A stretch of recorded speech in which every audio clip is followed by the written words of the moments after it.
और लाया करो बच्चों को जलसों में, इसलिए कि जब हम कब्रिस्तान में होंगे और ये हिंदुस्तान में होंगे, 12वीं आएगी ना, ये झंडे लगाएंगे तो एक ऐसी कौम भी निकल के आएगी जो झंडों को नाजायज कहेगी, जो मिलाद को शिर्क व बिदअत कहेगी, तो ये खड़े होकर कहेंगे मुंह बंद कर, ये शिर्क व बिदअत नहीं है, हम तो हुजूर का मिलाद तब से मनाते चले आ रहे हैं जब से हमने दूध छोड़ा है।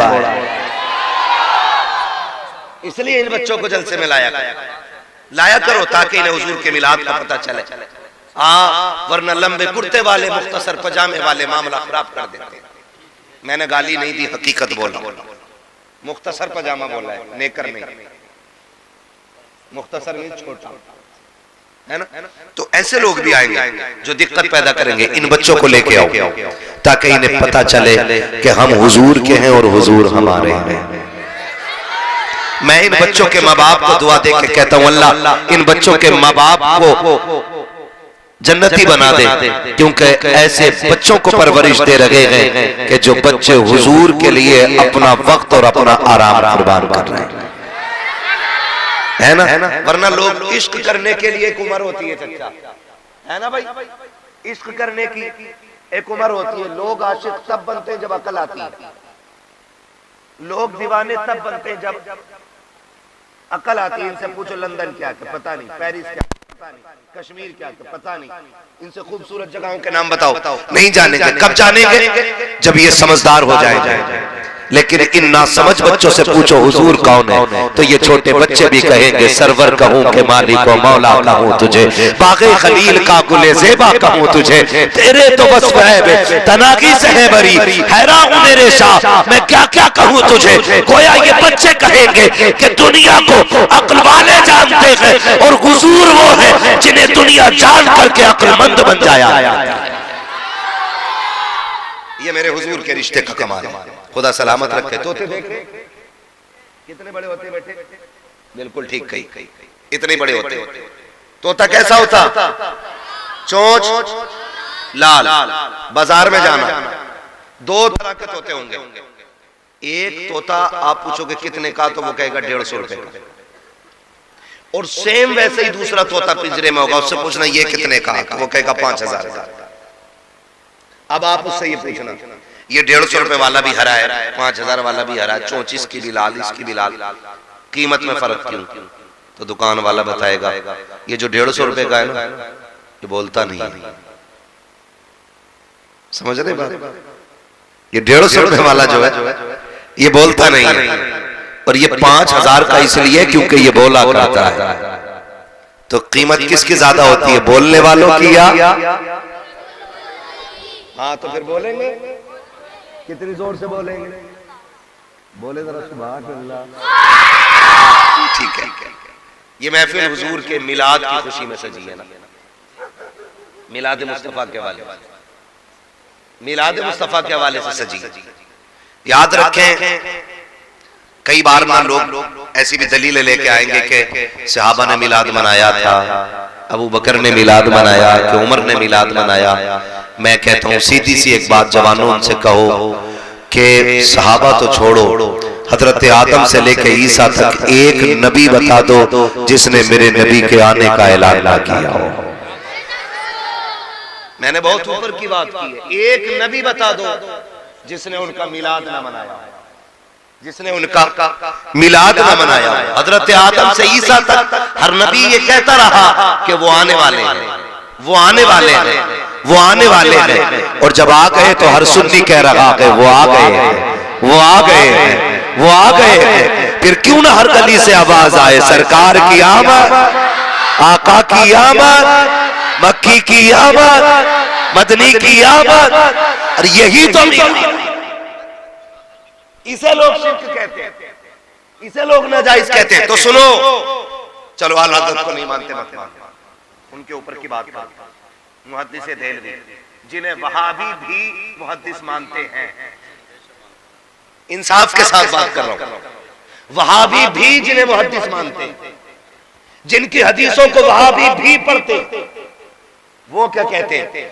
वो कहते हैं जिस जमीन पे हुजूर की मिलाद का जिक्र होता है हुजूर की विलादत की बातें होती हैं, अल्लाह 1 साल तक उस जमीन पे अपने करम की बारिशें फरमाता है। इतनी बात समझ में आ गई? जिस जमीन पे हुजूर का मिलाद मनाया जाता है, 1 साल तक अल्लाह उस जमीन पे अपने करम की बारिशें फरमाता है। और आगे लिखते हैं, कहते हैं कि और 1 साल तक अल्लाह उस जमीन से मुसीबतों को दूर फरमा दिया करता है। ये आला हज़रत नहीं कह रहे, ये मुहद्दिस देल भी कह रहे हैं, जिनको वहाबी भी मुहद्दिस मानते हैं। ठीक है ना जी? इतनी बात समझ में आ गई समझ में। और एक बात बता दूं आपको, एक बात बता दूं, दुनिया का कोई कोना ऐसा नहीं जहां मेरे नबी की विलादत का जश्न न मनाया जा रहा है। पूरी दुनिया का कोई कोना ऐसा नहीं, कोई मुल्क ऐसा नहीं जहां हुजूर की आमद पे घर न सजते हो।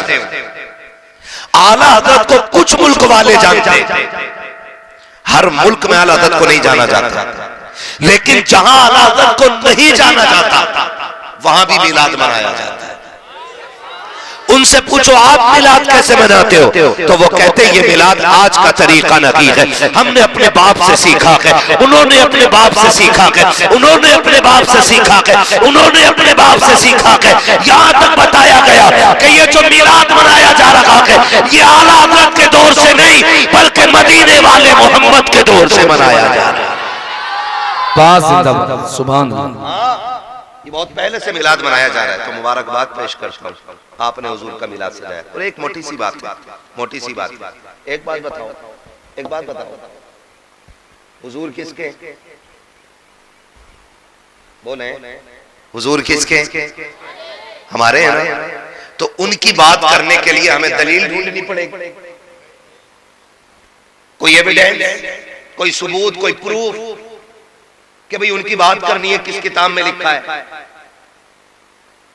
मुझे एक बात बताओ, हमारे खानदान में चौथी या पांचवी पीढ़ी में ऊपर कोई जमींदार पैदा हुआ होता है, या कोई राजा हुआ होता है, या कोई उनमें वली होता है, या कोई बड़ा काबिल बंदा होता है, तो हम अपनी नस्लों को किससे सुनाते?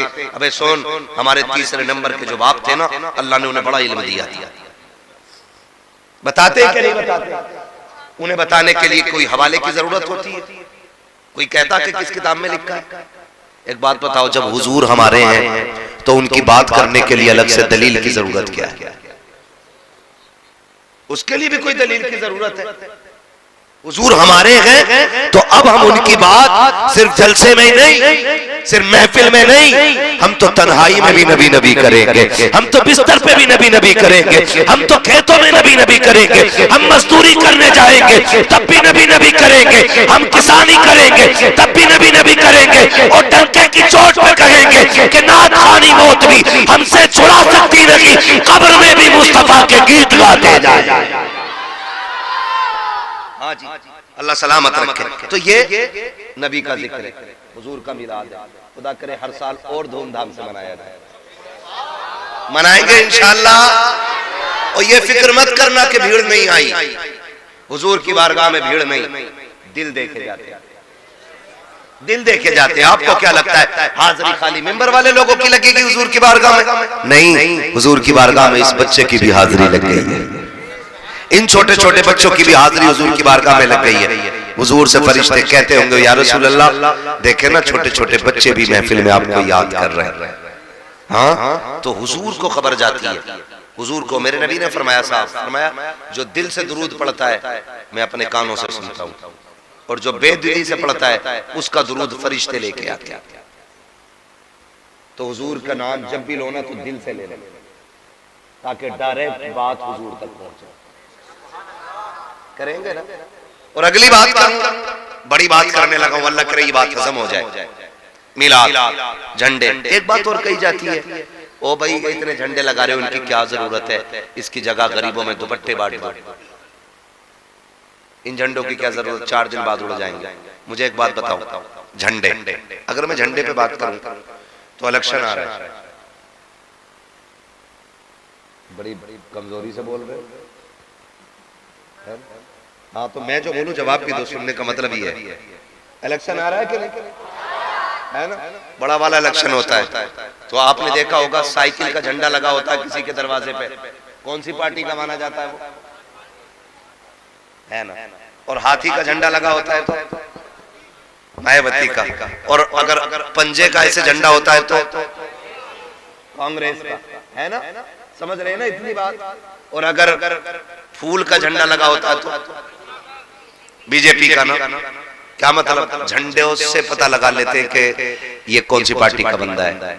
साइकिल का लगाया तो समाजवादी के कहलाए, हाथी का लगाया तो मायावती के कहलाए, पंजे का लगाया तो कांग्रेस के कहलाए, फूल का लगाया तो बीजेपी वाले कहलाए, ईद मिलादुन नबी के झंडे लगाया करो, मोहम्मद वाले कहलाया करो। है कि नहीं भाई? ईद मिलादुन नबी का झंडा लगाओ तो हुजूर वाले कहे जाओ, तो फिर इस झंडे पे झगड़ा कर, नहीं नहीं नहीं इसकी जगह दुपट्टे बांट देते। मैंने कहा हम बरेली वाले लोग हैं, तुझसे किसने कह दिया हम बेटियों के दुपट्टे उतार के झंडे बनाते हैं, या जो झंडे लगाते हैं उनकी बेटियों पे दुपट्टे नहीं होते हैं। हम बरेलवी लोग हैं, हम आला हजरत वाले लोग हैं। जा गरीब बेटियों के नाम लिख के लेके आ, खुदा की कसम खा के कहते हैं जब 12वीं का चांद निकलेगा हम गरीबों में दुपट्टे भी बांटेंगे, झंडे भी लगाएंगे, और ये कहेंगे खुदा की कसम ये झंडा भी मदीने वाले के सदके में है और बेटियों का दुपट्टा भी मदीने वाले के सदके में।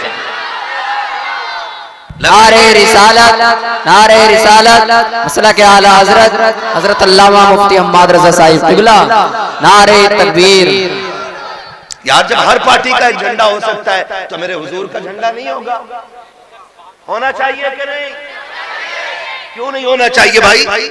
बिला वजह में शोर, झंडा नहीं लगाओ, झंडा हम लगाएंगे, हम झंडा लगाएंगे, और ये बिदअत नहीं है, ये शिरक नहीं है, ये जिब्रील अमीन की सुन्नत है,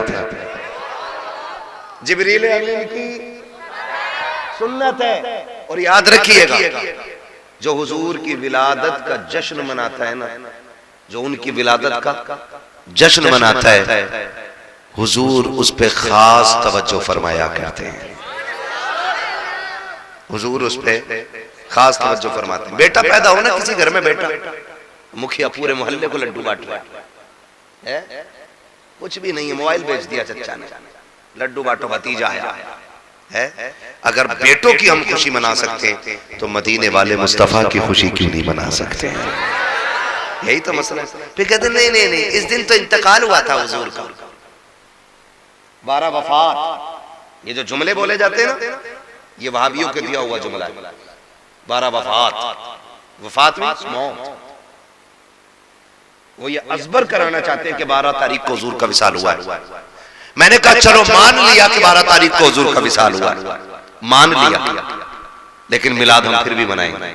कहता क्यों? उस दिन तो गम का दिन है, सहाबा रो रो के निडाल थे। मैंने कहा मेरे हुजूर फरमाते हयाती खैरुल लकुम व ममाती खैरुल लकुम, मेरा आना भी तुम्हारे लिए बेहतर, मेरा जाना भी तुम्हारे लिए बेहतर है। हाय हाय हाय, कितनी अच्छी आपने दाद दी है, कसम से कह रहा हूं हमारी थकन मुर्गे मुसल्लम और बकरों शकरों से नहीं उतरती, हमारी थकन तो आप लोगों की सुभान अल्लाह से उतर जाया करती है ना। हाँ, अल्लाह आपको सलामत रखे। इतना अच्छा सुन रहे हैं, ऐसा लग रहा है जैसे महफिल शुरू हो रही है ना। पीछे वाले लोग भी दिल से सुन रहे है ना। चच्चा बोलो सुभान अल्लाह। बुढ़ापा उम्र से नहीं आता, जज्बात से आता है। कई बार 70 साल में बंदा जवान रहता है, वो कभी 22 में बूढ़ा हो रहा है, इसलिए जज्बात जवान रहने चाहिए। मैं क्या बात आपसे कह रहा था,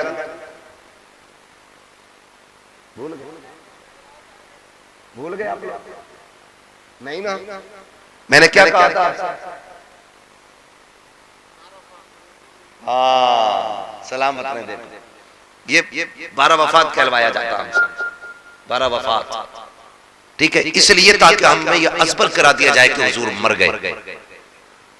गम उसका होता जो मर जाए, हमारा नबी जिंदा है। जितने मानते वही बोले जिंदा है। हमारा नबी, हमारा नबी, हमारा नबी का जिंदा होते तो दिखते ना, तो मैंने दिखते हैं ना, तो कह रहा मैं तो 5 महीने से उनके रोजे पे ड्यूटी कर रहा हूं, मैंने आज तक नहीं देखे। मैंने कहा 40 काफिर खड़े थे हुजूर की चौखट पे हिजरत की रात, और सरकार उनके सामने से निकल के गए। जब 40 को दिखाई न दिए दरवाजे से गुजरते हुए, तो 4 को क्या नजर आएंगे? काफिर देखा किसने? हम कैसे मान ले के जिंदा है?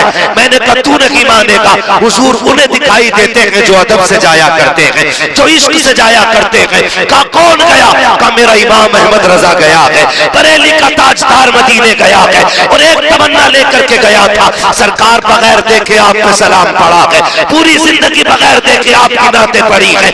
आज अहमद रजा मदीने आ गया है, आज बगैर देखे नहीं पड़ेगा, बल्कि सरकार पहले जलवा दिखाइए, फिर अहमद रजा आपके सर को देखेगा तो फिर झूम के कहेगा मुस्तफा जाने रहमत पे लाखों सलाम, शमे बज़ में हिदायत पे लाखों सलाम। आपके माथे को देखेगा तब कहेगा जिसके माथे शफाअत का सेहरा रहा, उस जमीने सआदत पे लाखों सलाम। सरकार जलवा दिखाइए, आपकी आंखों को पहले देखूंगा, फिर कहूंगा नीची आंखों की शर्मो हया पर दुरूद, ऊंची बीनी की रिफत पे लाखों सलाम। कहते गए रोते गए, लेकिन दीदार नहीं हुआ है। उसके बाद रो के कहते हैं वो सुए लालाजार फिरते हैं, तेरे दिन बहार फिरते हैं, जो तेरे दर से यार फिरते हैं, दर बदर यूं ही खार फिरते हैं। कोई क्यों पूछे तेरी बात रजा, तुझसे कुत्ते हजार फिरते हैं। जैसे इतना कहा है सारे दर पर्दे हट गए, सामने मुस्तफा का जलवा था। आला हजरत ने हुजूर को देखा और तड़प के कहा था तू जिंदा के वल्ला, तू जिंदा के वल्ला, मेरे चश्मे आलम से छुप जा दे। नारे तकबीर, नारे रिसालत, मसला के आला हजरत, मसला के आला हजरत। इश्क मोहब्बत, इश्क मोहब्बत, इश्क मोहब्बत, इश्क मोहब्बत। नारे तकबीर, नारे रिसालत। बेशक सुभान अल्लाह। चलो आगे थोड़ा सा, थके तो नहीं है ना? तैयार है भाई? है ना? कमेटी वाले हाथ उठा दे, कितने बैठे हैं कमेटी वाले? वाह वाह, सलामत। खुदा करे आज ये जलसे की कमेटी वाले करा रहे, कहलाए रहे जा रहे हैं, कयामत में हुजूर वाले कहे जाते रहे। ये नेक काम करते रहना चाहिए। खुदा आपको सलामत रखे, ठीक है ना? मैं क्या कह रहा था अभी आपसे, हुजूर उन्हें दिखाई देते जो इश्क के साथ मदीने जाते हैं। यहाँ पे कुछ लोग हैं जो मदीने घूम आए हैं, कुछ लोग इस महफिल में है ना? हाँ, खुदा आपको सलामत रखे। मैं हाँ, ये मेरी तकरीर ही का हिस्सा जो मैंने सवाल किए है। जिन्होंने नहीं देखा अल्लाह उन्हें एक बार हुजूर का मदीना दिखाया, एक बार जरूर दिखा। और ये नहीं कि खाली आला हजरत ने देखा, खाली आला हजरत ने नहीं देखा। कितने आशिक ऐसे हैं कि गरीब गए और हुजूर का दीदार करके लौटे, हुजूर का दीदार करके लौटे। ये दिल होना चाहिए। दिल आपका जब इश्क का नगीना होगा ना, तो फिर सामने हुजूर का जलवा होता है ना? सामने हुजूर का। मुझे वो बात याद आ गई, ये बता दूं आपको। एक साहब हज करके आए, बड़े गरीब बंदे थे, वो बहुत गरीब थे। जब से वो हज करके लौटे ना, बूढ़े आदमी थे, बुजुर्ग थे, कोई काम करते थे मजदूरी का। जब आए ना हज करके वापस, तो आंखें बंद रखते थे, खोलते ही नहीं, बहुत कम आंखें खोलते थे। फुर्सत मिलती आंखें बंद कर लेते। किसी ने कहा चाचा जब से लौटे हो ना हज से, आंखें बंद क्यों रखते हो? तो उन्होंने कहा था एक राज है इसमें, एक राज है इसमें। बेटे यहाँ जाओ, कुर्सी ले लो, तुम तकरीर करो, हम सुनेंगे। आ जाओ। बस करें भाई, बस ठीक है। मुझे बोलने दे जरा, आप ना कहें कुछ मैं कह लूंगा, मेरे भाई हैं ये, कोई बात नहीं है। हाँ, कभी कभी चूक हो जाती है, तो थोड़ा सा मीठे लफ्जों में, ज्यादा सख्त में नहीं। ठीक है, तवज्जो है ना? हाँ, मुझे पसीना आ रहा है, मैं इतनी मेहनत से बोल रहा हूँ, थोड़ा सा ख्याल करें इस पसीने का। खुदा आपको सलामत रखे। तो वो हज से लौटे ना, तो आंखें बंदी रखते थे। उनसे पूछा चाचा आपकी आंखें बंद रहती है, कभी खोलते कि बहुत कम खोलते हो? उन्होंने कहा इसमें राज है बेटे। कहा क्या राज है? कहा बड़े जमाने से तमन्ना थी हुजूर का मदीना देखूं, लेकिन मैं बड़ा गरीब था।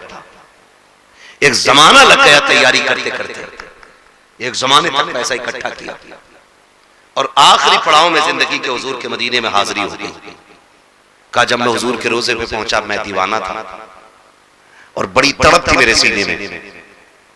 कहा जब जालियां हुजूर के रोजे के सामने आई ना, तो कहने लगे बेटे मैं अपने आप को रोक ना सका, मैंने दौड़ के हुजूर की जालियां पकड़ी। कहा वहां पे मुतव्वा खड़ा था, उसने ना मुझे पकड़ा और कहा शिर्क, हाजी शिर्क। उसने शिर्क कह के ना मुझे छुटाने की कोशिश की, लेकिन मैं कैसे छोड़ देता यार, पूरी जिंदगी की तड़प मेरे सीने में थी। कहा उसने पूरी ताकत लगा दी, मैंने नहीं छोड़ा। वो इधर खींचता था, मैं हुजूर की जाली पकड़े हुए था। कहा उसने फिर जोर से लाठी मारी मेरे हाथ पे। कहा जैसी लाठी लगी बूढ़ा था, दर्द बहुत तेज उठा, बर्दाश्त न कर सका, बेहोश होके गिर गया। उसने कहा जब मैं बेहोश होके गिरा ना, तो इधर आंख लगी, उधर मैंने ख्वाब में हुजूर को देखना शुरू कर दिया था। जब लाठी लगी और मैं बेहोश होके गिरा ना, तो मैं क्या देखता हूं, हुजूर बैठे और मैं बैठा हूं। जिस हाथ में लाठी लगी है ना, हुजूर ने मेरा हाथ पकड़ रखा है और हाथ फेर के कह रहे दर्द हो रहा है, दर्द हो रहा है। मैंने कहा या रसूल अल्लाह, कितनी दुख उठा के यहां तक पहुंचा हूं, ये तो कुछ भी नहीं है। कहते हैं फिर हुजूर सीने से लगा के कहते हैं दुख न कर, यार तक आने के लिए लाठियां खानी पड़ जाया करती हैं, महबूब तक आने के लिए तकलीफें उठानी पड़ जाती हैं। उसने कहा आज भी इसीलिए आंखें बंद करता हूं, काश फिर आंख बंद हो और फिर हुजूर ख्वाब में तशरीफ ले आए। तो ये ताल्लुकात दिल के होते हैं, दिल के होते हैं, जो हुजूर को जिंदा मानते हैं और ये अकीदा लेके जाते हैं, फिर हुजूर उन्हें ज़ियारत नसीब कराते हैं। हाँ, और बात की जाती, बोले हुजूर को इल्म गैब नहीं, हुजूर को क्या पता है, हुजूर को क्या पता है। सारी बात छोड़ यार, हुजूर को तो उस शय का भी पता है जो उनके मदीने में है। ये बात भी लोग कहते हैं कि मदीने शरीफ की नियत से नहीं जाना चाहिए, हुजूर के रोजे की हाजिरी की नियत लेके जाना ये शिर्क है, ये वहां भी लोग कहते हैं। और मेरा इमाम कहता काबे का नाम तक न लिया, तैबा ही कहा। पूछा था हमसे जिसने कि नौजत किधर की है, हम तो अगर हज को भी जा रहे हैं तो मदीने ही बता रहे हैं, क्योंकि उसके तो पहले हज भी खुदा ने करा दिया है। असले मुराद हाजिरी उस पाक दर की है। तो हुजूर को हर उस शय की खबर है, हर शय की खबर है, क्योंकि हुजूर के मदीने से आज भी आवाज आती है खंजर चले किसी पे तड़पते हैं हम अमीर, सारे जहां का दर्द हमारे जिगर में है, सारे जहां का दर्द हमारे जिगर में है। आज यहाँ बैठे हो ना, खेत में बैठे हो, हुजूर जानते हैं, मैं नहीं जानता आपके बाप का नाम क्या, इन बच्चों के बाप का नाम क्या, ये किस खानदान से ताल्लुक रखते हैं, लेकिन अल्लाह की इज्जत की कसम हुजूर हर शख्स का नाम जानते हैं, हर शख्स के बाप का नाम जानते हैं, हर एक बच्चे के खानदान को जानते हैं, किसकी माँ कौन है ये भी हुजूर को पता है, किसका बाप कौन है ये भी हुजूर को पता है। तभी बरेली से आवाज आती है और कोई गैब क्या, तुमसे लिहा हो भला, जब ना खुदा की छुपा तुम पे करोड़ों तुम सलाम।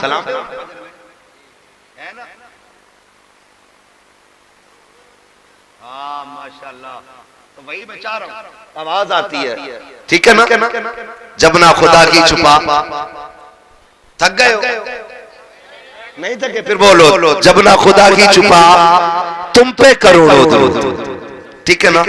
हुजूर आए, कायनात मुस्कुराने लगी। अब वो अपना अपना नसीब है, हुजूर आए, माँ बाप मिले। आप कहोगे माँ बाप के बगैर तो कोई पैदा ही नहीं होता, ये कैसे हुआ? मैंने कहा सुनो, माँ बाप होते थे लेकिन माँ बाप की तरह आज की तरह नहीं होते। औलाद ही अपने बाप को बाजार में बेच देती थी। माँ बाप के इंतकाल के बाद, माँ बाप के इंतकाल के बाद बच्चे अपने घर की नौकरानी बना लेते थे। हाँ, बेटे बांट लेते थे, कनीजों में माएं दाखिल होती थी। ये तो हुजूर आए तो उन्होंने कहा जन्नत तहता क़दामी उम्महातिकुम, जन्नत तुम्हारी माओं के कदमों के नीचे है। खुदा की कसम, माँ अगर गोबर और मिट्टी करने वाली है ना, तो हर बेटे के लिए उसकी जन्नत उसके कदमों में रख दी गई है। हर उस शख्स को हुजूर के नाम का झंडा लगाना चाहिए जिसके घर के अंदर माँ मुस्कुरा रही है। हाँ, मैं यहाँ अकीदे पे बात नहीं कर रहा हूँ, मैं कह रहा हूँ हर उस शख्स को झंडा लगाना चाहिए जिसके घर में माँ मौजूद है, इसलिए कि माँ जैसी कोई दौलत कायनात में नहीं है ना। माँ जैसी दौलत कोई कायनात में है ही नहीं। और आज ना हम माँ ही की कदर नहीं करते, हम बाप की कदर नहीं करते। अब्बा को सोचते बूढ़ा हो गया, चलो खाट इसकी बाहर डालो, अब इस पे मेरा कब्जा मकान। बूढ़ा बाप बोझ लगने लगता है। कभी ये मत समझना कि बाप मर जाएगा, मकान खाली हो जाएगा, फिर मौज करेंगे। जब घरों से बाप की चारपाई उठ जाती है ना, फिर घर घर नहीं रहते, घर कब्रिस्तान बन जाया करते हैं। ये बात मेरी याद रखना। एक एक नौजवान से कहना चाहता हूं, खुदारा अगर चाहते हो दुनिया और आखिरत बेहतर हो तो अपने माँ बाप की कदर करो। माँ बाप की कदर। बाप कितने साल पालता हो रहा हो?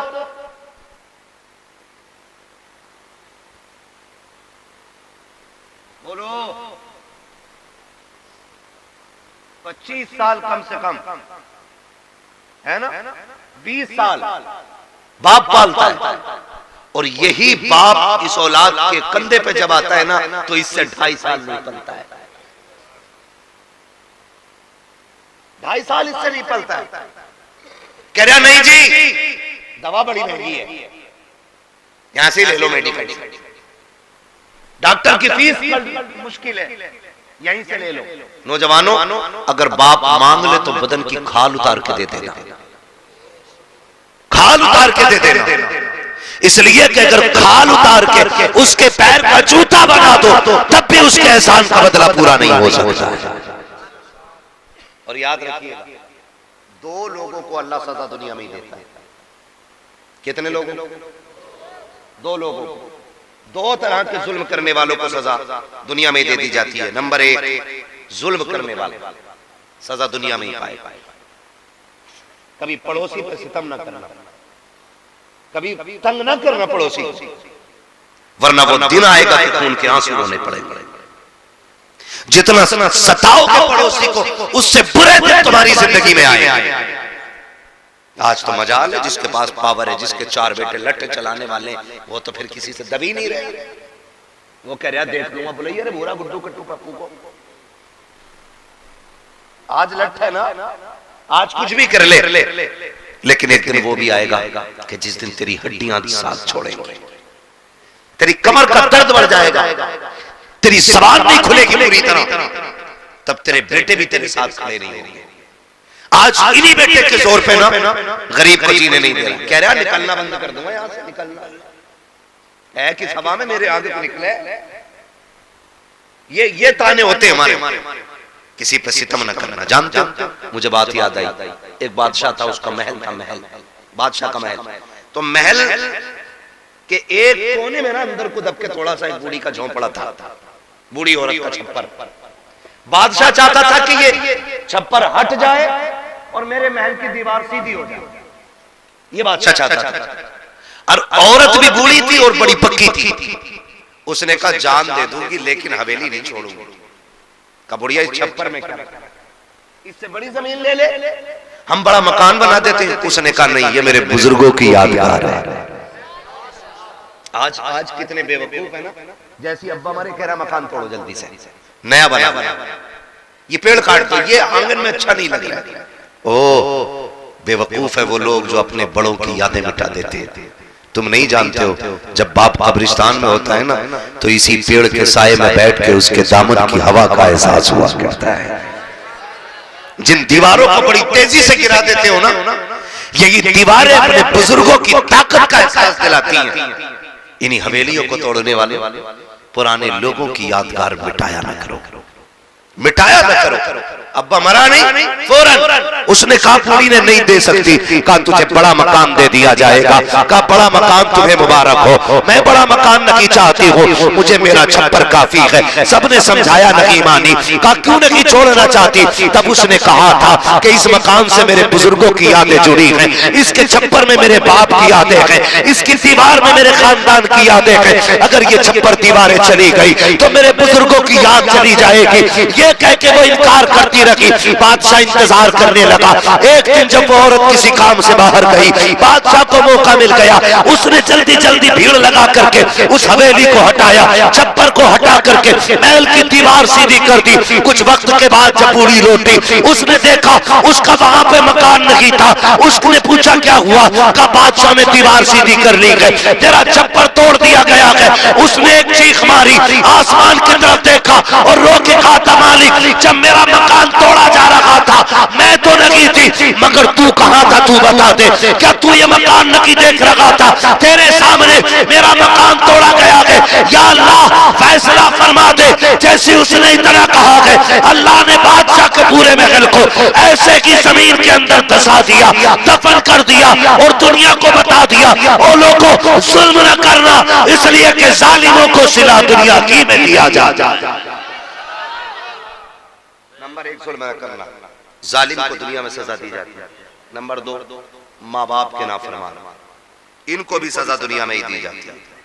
माँ बाप के नाफरमान, माँ बाप को तकलीफ देने वाले, माँ बाप को दुख देने वाले, ये दुनिया ही में सता के मरेंगे। ऐसे नहीं हो सकता कि आपने बाप पे लट फेरा और अपने बेटे को आईपीएस बना के तुम समझते हो तुम मर्सिडीज में घूमोगे। वो दिन नहीं, वो दिन जब तक नहीं आएगा कि तुम्हारा बेटा तुम पे चप्पल बजाए, उससे पहले तुम्हें मौत नहीं आने वाली है।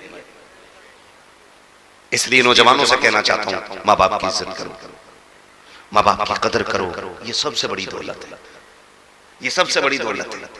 आप जानते हो ना नौजवान, आज ना बड़ी आसानी से कह देते अब्बा बड़ा खराब है, मौलाना दरा कभी अब्बा पे भी तकरीर कर। हाँ ऐसे भी लोग कहते अब्बा पे भी तकरीर कर दो, अब्बा बड़ा खराब है।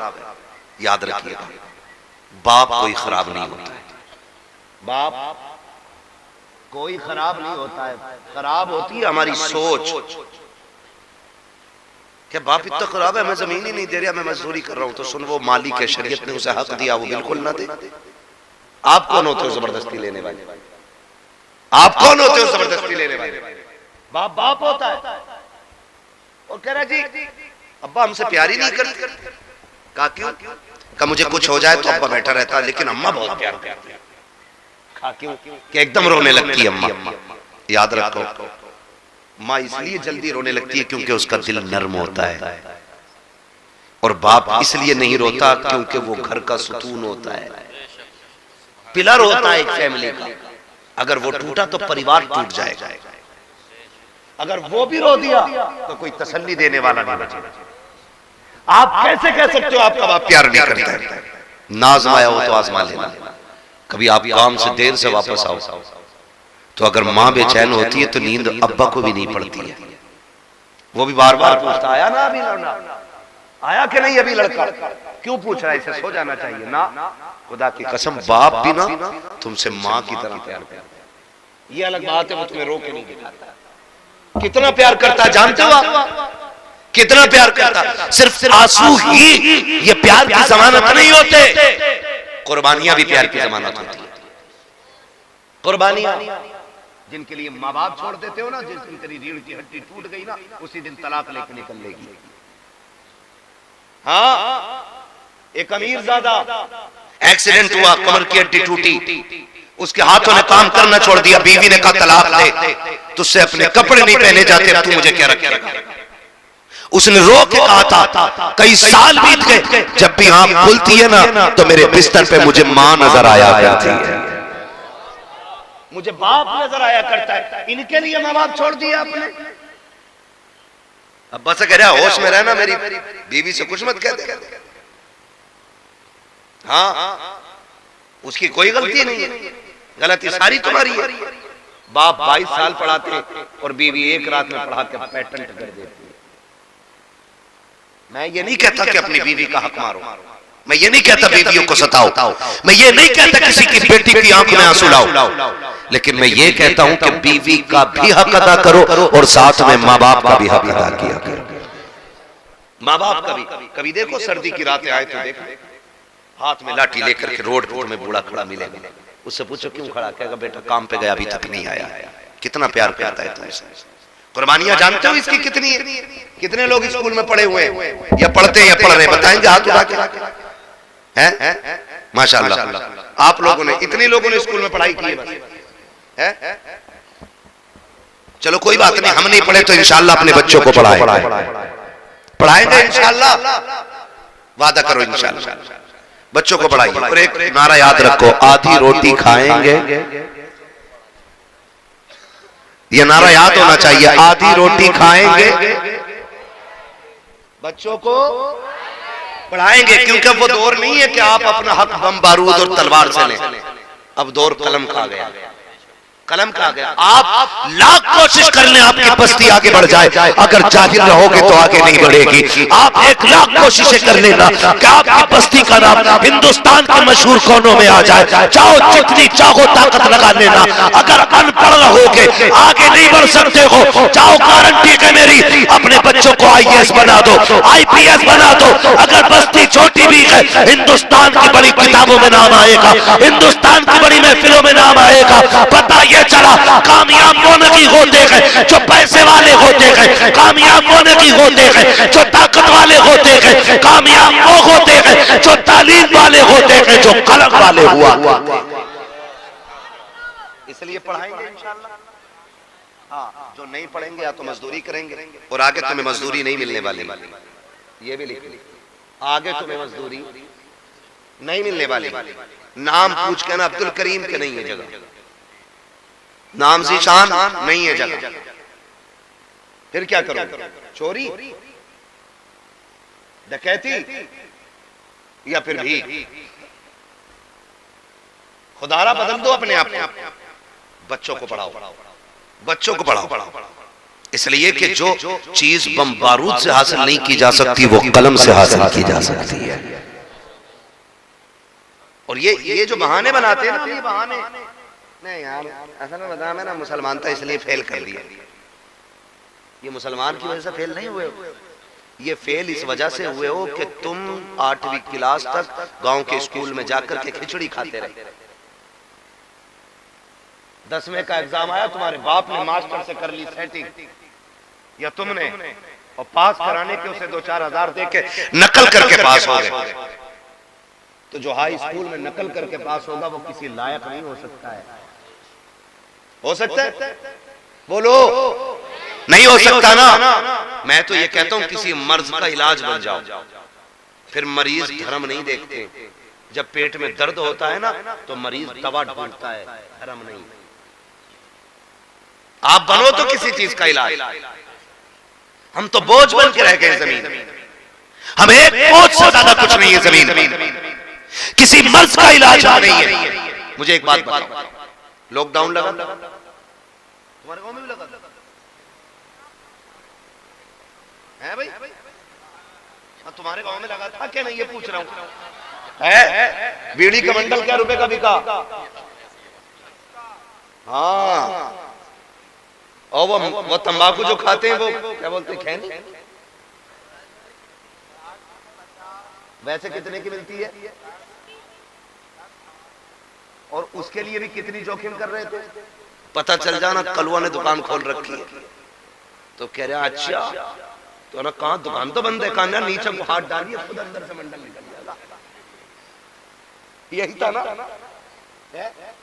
कितना भरोसा एक दूसरे को। न लेने वाला देने वाले को देख पा रहा था, न देने वाला लेने वाले को देख पा रहा था। इतना भरोसा, 50 का नोट सरकाया अंदर, खैनी बाहर। अच्छा ये बात बताओ, उस टाइम में किसी ने किसी का मजहब पूछा? बोलो, धर्म पूछा किसी ने? नहीं ना। क्यों? मजबूरी थी। है? हाँ, मजबूरी थी ना। मजबूरी ये थी कि जहां से चीज मिले वहां से ले लो।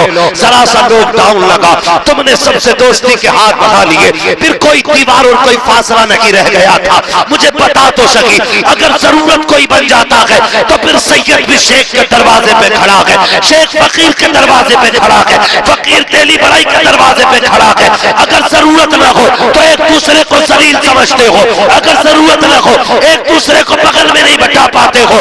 इसलिए मैं कहता हूँ ऐसी जरूरत बन जाओ, इतने काबिल बन जाओ कि साथ देख के नहीं काम देख के लोग दौड़े। और ये कोई न पूछे कि जात का बंदा है, ये देखे इलाज कैसे करेगा। खुदा की कसम तुम लायक बन जाओ, कामयाबी तुम्हारे कदमों तक दौड़ी चली आए। करेंगे इंशाअल्लाह कामयाबी हासिल। पढ़ेंगे बच्चे, पबजी कितना खेलने भाई, और कौन सी फ्री फायर, मोबाइल चलाते हो, ये तो अभी नहीं बैठे है ना। मैं आपको बताऊं बच्चों एक बात, पढ़ते हो तुम में से कितने बच्चे पढ़ते हैं? रात उठाएं, हाथ उठाएं। कितने बच्चे पढ़ने जाते हैं स्कूल मदरसा या किसी भी जगह पे, है ना? कितने बच्चे पढ़ने जाते हैं? खूब तरक्की करोगे। बैठो जरा, हाथ नीचे रखो मेरे बेटे। मैं जो नहीं पढ़ रहे ना उन बच्चों से मैं कहूंगा पढ़ो, आप पढ़ो। आज मोबाइल देखोगे कल भीख मांगोगे, आज पढ़ लो कल पूरी साइंस तुम्हारी ठोकरों में रहेगी। पढ़ो आप। पढ़ने वाले इतने कामयाब होते हैं कि ताकत भी ठोकरों में होती है और दौलत भी ठोकरों में होती है। इसलिए मेरे बच्चों मेहनत करो, और अगर कोई बाप नहीं पढ़ा रहा है तो उससे रिक्वेस्ट करें, उससे आप कुछ भी करके उसे राजी करें और कहें अब्बा हमें पढ़ाइए। और आप इतना पढ़ो कि अपनी बस्ती मोहब्बत गंज का नाम रोशन करो। दुनिया जान ले कि एक छोटी सी बस्ती से उठ करके हिंदुस्तान का मुस्तकबिल बन गया है। पढ़ेंगे इंशाअल्लाह, पढ़ाएंगे आप भी बच्चों को। हुजूर आए, हुजूर ने इल्म का सबसे पहला सबक दिया। इक़रा बिस्मि रब्बिकल लज़ी खलक़, ये कुरान ने पहली आयत कुरान पाक की नाज़िल हुई है। हमारे नबी पे इक़रा की आयत सबसे पहले नाज़िल हो रही है, और हमारी कौम सबसे ज्यादा जाएगी। जब इल्म होगा तो मोहब्बतें होंगी, प्यार होगा, और फिर कामयाबी होगी। ठीक है ना? हुजूर आए, कायनात मुस्कुराने लगी। माँ की भी इज्जत करनी है, बाप की भी इज्जत करनी है, और 12वीं वाले का मिलाद हर साल मनाना है। मनाएंगे इंशाअल्लाह, मनाएंगे इंशाअल्लाह। एक बार फिर आखिर में नारा लगा के बताएं कैसे मनाएंगे। सरकार की आमद,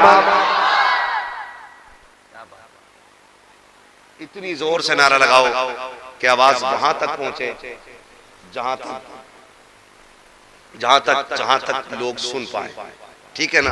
और जोर से बोलने, सरकार की आमद। बस यही जज्बा रहना चाहिए इंशाअल्लाह। रहेगा ना अगले साल तक? फरमाया गया वाम्मा बिनिअमति रब्बिका फहद्दिस, अपने रब की खूब अपने रब की नेमतों का खूब चर्चा करो। हुजूर रब की सबसे बड़ी नेमत है, और हम आखिरी सांस तक हुजूर का चर्चा करेंगे, है ना इंशाअल्लाह। और अपनी नस्लों को हुजूर के बारे में बताएंगे। एक दिन हुजूर का जश्न मनाओगे, साल भर बरकतें मिलती रहेंगी, साल भर बरकतें मिलती रहेंगी। आला हज़रत फरमाते हैं वो जो न थे तो कुछ न था, वो जो न हो तो कुछ न हो। जान है वो जहान की, जान है तो जान है तो जान है तो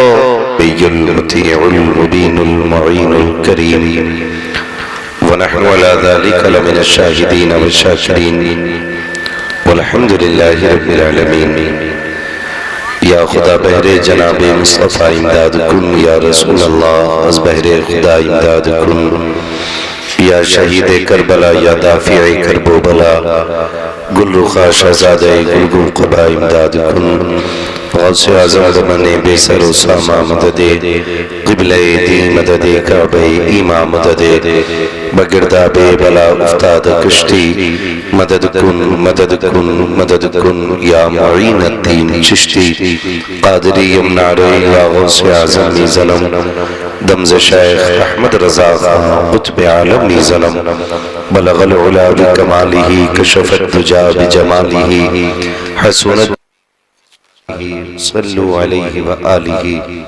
करूं तेरे नाम पे जां फिदा, न बस एक जां दो जहां फिदा, दो जहां से भी नहीं जी भरा, करूं क्या करोड़ों जहां नहीं।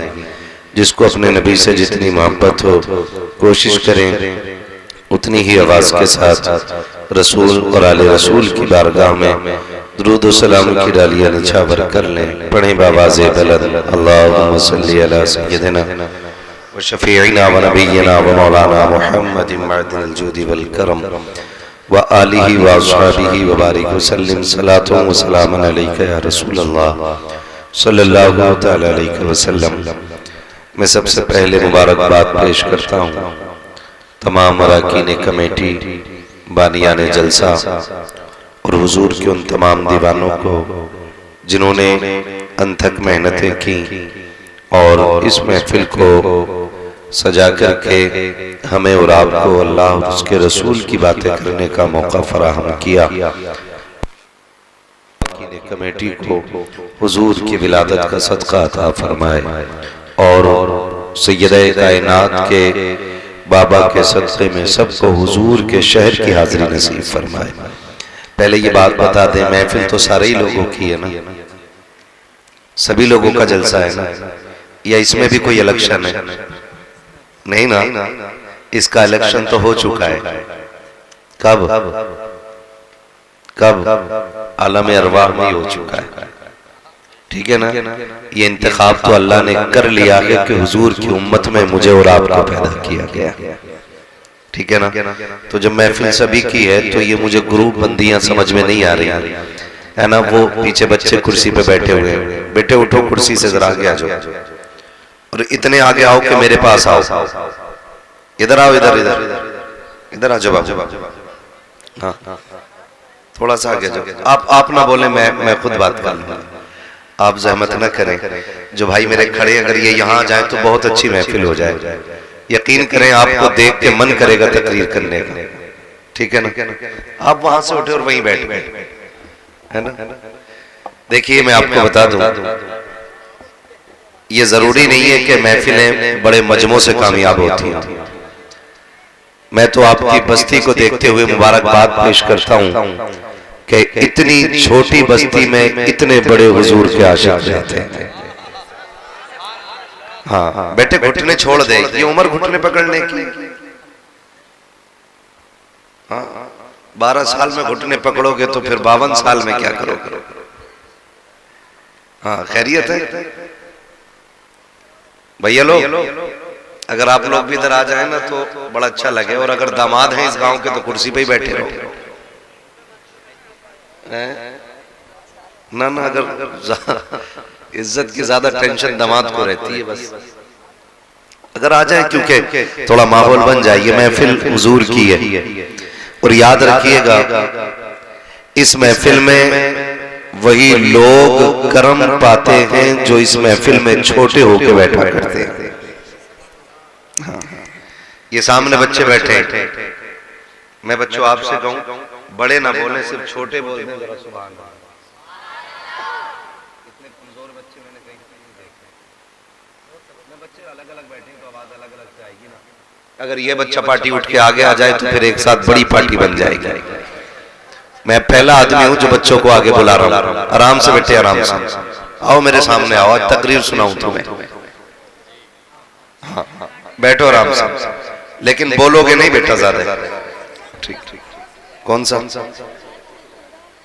अच्छा, बहुत आराम से, माशाल्लाह। थोड़ा पीछे होकर बैठ जाओ बेटे, शर्ट वाले, है ना। महफिल बन गई है, ठीक है। अब सिर्फ बच्चे बोले जरा सुभान अल्लाह। अब बड़े बड़ों को शर्म आएगी इंशाल्लाह।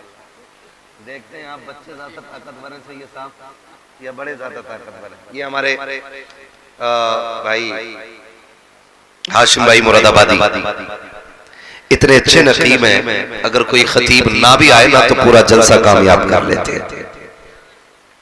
बड़ी मेहनत से और बड़े खुलूस से अपनी ड्यूटी निभाते हैं, वरना लोग महफिल का मूड देख के ना यूं ही निकल जाते हैं। मजमा अच्छा होगा तो खड़े होके पढ़ेंगे, खड़े होके बोलेंगे, और मजमा कमजोर होगा तो ला भाई माइक दे दो ऐसे। अब कलू आ रहे हैं नात पढ़ने के लिए, भूरे आ रहे हैं, ऐसी चल जाती है। बड़ी मेहनत करते हैं, अल्लाह इनको खूब खूब तरक्की अता फरमाए। जोर से कहो आमीन। ये आवाज कम नहीं होनी चाहिए। फिर मैं आपको हुजूर का मिलाद सुनाऊंगा, है ना। देखिए कितने अच्छे लोग हैं माशाल्लाह, सबने कुर्सियां छोड़ दी, है ना।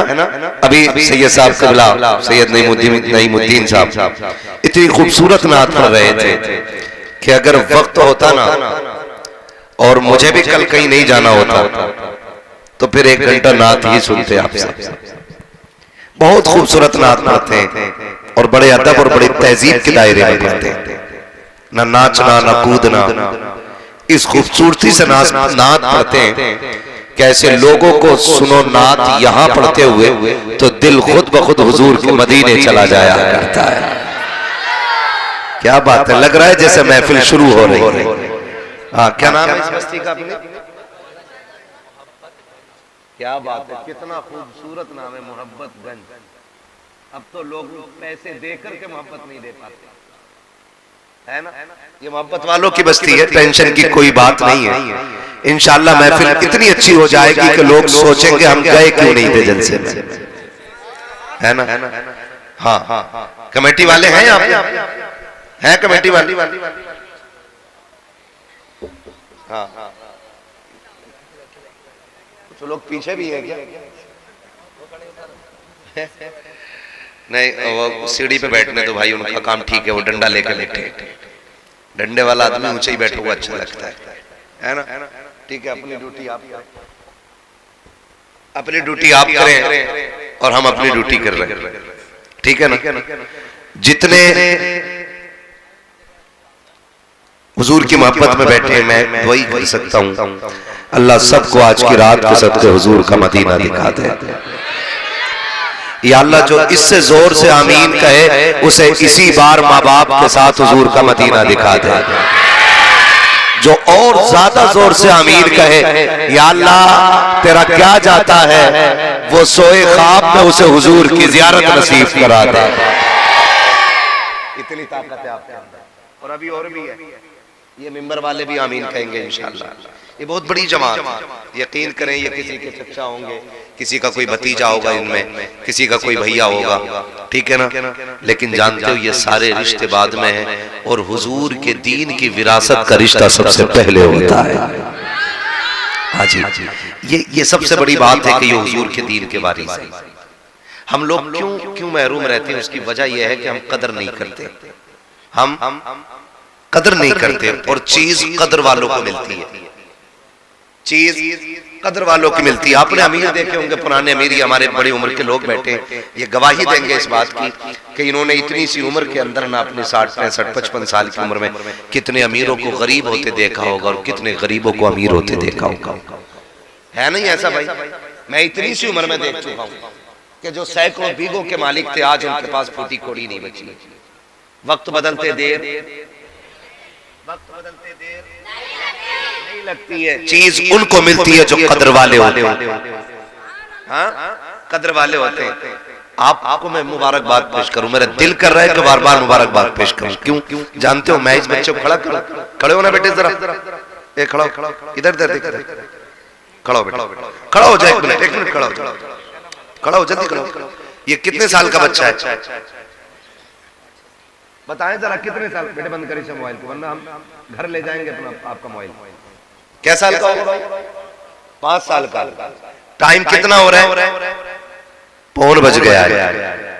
नींद नहीं आ रही? खुदा सलामत रखे।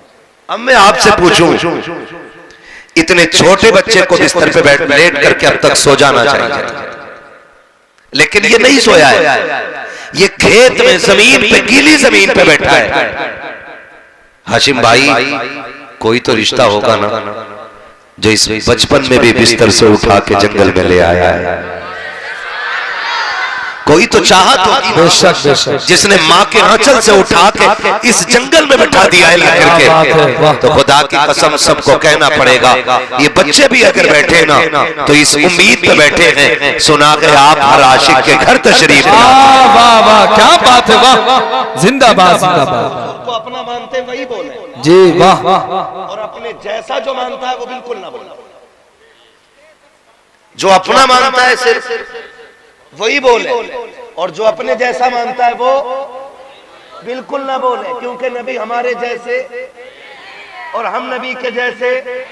अब जब जिब्रील नबी के बराबर नहीं हो सकता तो उम्मती नबी के बराबर कैसे हो सकता है ना। तो इस बच्चे की भी उम्मीद यही है, सुना के आप हर आशिक के घर तशरीफ लाते हैं, मेरे घर में भी हो जाए चरागा। लग रहा है जवान नाते सुनते हैं हुजूर की। जब कहीं चच्चा लोग बैठे होते हैं ना, कहते जवान बहुत बिगड़ गया मौलाना, उस पर तकरीर नहीं कर रहे, नौजवान बहुत बिगड़ गया। मैं कह रहा हूं जरा गिनती लगाओ, कितने यहाँ जवान बैठे हैं, कितने बूढ़े बैठे हैं। अगर जवान ज्यादा है ना तो फिर कहना पड़ेगा जवान हुजूर से दूर नहीं हो रहा है, जवान हुजूर के करीब होता चला जा रहा है। जवान हुजूर के करीब होते चले जा रहे हैं। और यही वजह है एक कोने में जमीन के एक हिस्से पे आई लव मोहम्मद कहने पे पाबंदी लगी, पूरे हिंदुस्तान नहीं दुनिया का एक एक नौजवान आई लव मोहम्मद कह रहा है। आपको कोई लकवा मार गया जो नहीं बोले? हाँ भाई जी ने नहीं बोलना, पीछे उठ के चले जाए, इसलिए कि मुझे आगे वो चाहिए जो बोलना जानते हैं। और आप बताओ कीमत गूंगों की ज्यादा होती है कि बोलने वालों की? बोलो, है ना? किसकी ज्यादा होती है? बोलने वालों की। मैं बच्चों एक बात बताऊं, जहां बोलना हो वहां चुप ना रहना कभी जिंदगी में, और जहां चुप रहना हो वहां कभी बोलना नहीं। ये मैं आपको सबक पढ़ा रहा हूं, याद रखिएगा। बोलने की जगह चुप रहना आदमी को जलील कर देता है, और चुप रहने की जगह बोलना भी आदमी को जलील कर देता है। हमारी कौम का अलमिया अलग है। मस्जिद में चुप रहना चाहिए तो वहां सबसे बड़ी पंचायत मारता, क्या बीघे कट के धान, क्या क्विंटल बीघे के निकल रहे। कल को लोग बात करेंगे रे भैया भूरा का तो खेती कटवा दिया था जलसे के लिए, पता नहीं किसका खेत है ना? जिसका भी हो, ये लोग मस्जिद में बातें करते हैं। मस्जिदें बातें करने के लिए नहीं होती, वहां नहीं बोलना चाहिए, तो वहां बहुत बोलते हैं। और अगर इमाम खुतबे में 3 मिनट लेट हो गया फिर तो वो में बोलने नहीं दिया जाता है। सही बता रहा हूं? वो भी कह रहा है भाई इन्हें निकाल दो। ये वो है जिसे अपनी औलाद 1 मिनट बर्दाश्त नहीं करती, वो मस्जिद में जाके काबिलियत दिखाता है। मशवरे के तौर पे कह रहा हूं, मेरे बाप का जाएगा कुछ नहीं, क्योंकि जैसी करनी। हाँ, पढ़ने वाले बच्चे बैठे, समझदार लोग बैठे, जैसी करनी वैसी भरनी। आप उलमा के पीछे पढ़ोगे ना, अल्लाह ऐसी मौत मारेगा कि कोई बचाने वाला नसीब नहीं होगा। इसलिए कभी अपने से बड़े लोगों में कमियां ना निकालना, उनके खिलाफ खड़े ना हो। तो मस्जिद में चुप रहना चाहिए और जलसों में बोलते रहना चाहिए। तो मस्जिद में बोलेंगे और जलसों में चुप रहेंगे। तोते देखे बेटे, तोते इतने बड़े होते हैं ना, बहुत गौर से सुन रहे हैं बच्चे, अल्लाह सलामत रखे। बस यही देखना चाह रहा था कि ज़हन बच्चों का यही है, ये खाली बोल रहे हैं। अल्लाह इन बच्चों को सलामत